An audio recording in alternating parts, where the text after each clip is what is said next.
Welcome to Post-Secondary. A world of new and hopefully challenging ideas awaits you. Hi, I'm Sydney, a fourth-year student at Queen's University, and I'm here to provide some tips for a smooth transition. The transition to post-secondary can be a big one. Where do I do my laundry? Where do I get food? And where can I buy some deodorant? Most campuses have a student affairs office, where advisors can help you to answer questions about daily life, like these. A common question, and one that might feel more pressing, is, how do I make friends? Making friends can be hard, and finding people who share the same likes and dislikes can take time. Don't worry if you don't find a BFF right away. This is normal.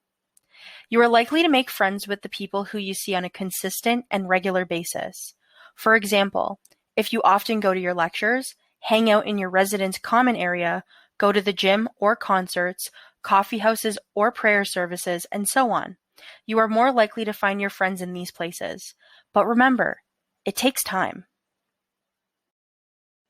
So, how is post-secondary different from high school? Well, in a lot of ways. Your classes are likely to be much bigger. Sometimes there will be hundreds of people in a class. Because of this, it might be harder to get one-on-one time with your instructor. But your instructors will likely hold something called office hours, which is the fancy term for come on in and chat about class. These office hours are often offered both in person or online, and you are likely to find the times for office hours in your course syllabus. A what? A syllabus is a document you will get at the beginning of each course. This syllabus should have a lot of the important information about course policies, including your required readings, how best to contact your instructor, and what to do if you miss an assessment. We can miss assessments, right? This is something that differs a lot from high school. There is typically much less flexibility in your due dates. Assignments are due when scheduled, and late assignments may not be accepted, depending on the course and the nature of the assessment. If you are concerned about missing an assessment, keep organized with a calendar or scheduling program, check your syllabus for course policies, and connect with your professor or TA. Wait, what is a TA? A TA is a teaching assistant. TAs are sometimes involved in courses, especially large ones. Though their roles can vary, they typically help students with questions, may deliver labs, and assist with grading. Who should I go to first, the professor or the TA?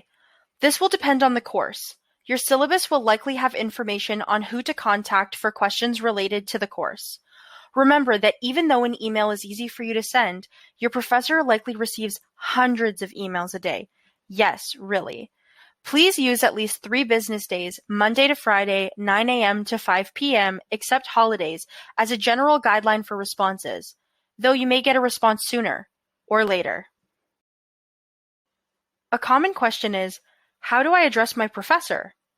In post-secondary, many of your instructors might have PhDs. Those with PhDs should be addressed by their formal professional title, doctor, last name, until they tell you otherwise. If you aren't sure, you can refer to your instructor as Prof. last name. You can refer to your TA as Mr. or Miss, or whatever they tell you they prefer, if they do not have another professional title. If you're not sure, it's also totally okay to ask, "It's nice to meet you. How do you prefer to be addressed?" And then they can tell you their preference. A gentle note that in post-secondary, though your family has an important role in supporting you, it should generally be you contacting your professors and not your family members. Indeed, legally, professors may not be able to respond to your parents because you are considered an adult. Your family members are great to bounce ideas off of, to help guide you on what questions to ask, but it is you who gets to be in the driver's seat for communications. Of course, there may be exceptions. If there's an emergency and you are not able to communicate for a given reason, it makes sense for a loved one to reach out for help, and there's often a special process to get a loved one's consent to share your information. We know that your family will still be curious about your life while you're at school, so keep in mind that there are generally plenty of resources available for parents. Another big difference from high school to post-secondary that can be a big change is related to academic integrity. It is very important that all work and ideas that you submit are your own, And if you're using the work of others, that work must be attributed to the original creator through citation. For example, sharing a Google Doc with your friends is a risk. If you all use the same words in an assignment, this may be considered a violation of academic integrity. Sharing your work with a friend to help them out can be considered facilitation, which is also a violation at many institutions. Using a grammar program to take someone else's words and change them around is still considered plagiarizing the original source. The ideas must be your own. Sometimes, students worry that citing too many papers is a bad thing. But don't worry, it's not. It's actually what instructors typically want to see, that you're building a case, so to speak, based on available evidence. Just like music artists love to see high watch rates on social media, scientists love to see their work being read and used. So please, read, use, and cite away. Just be sure to give credit where credit is due. Giving credit this way is similar to the watch rate for a music video. These are just some heads up about academic behaviors. Rules for academic integrity can vary by school and can even differ depending on the type of assignment. It is your responsibility to know the rules for your school, course, and assignment. If you're unsure of your responsibilities, please connect with your instructor or TA using a preferred contact method described in the syllabus. All right, let's talk about the main reason you are here: how best to learn and study.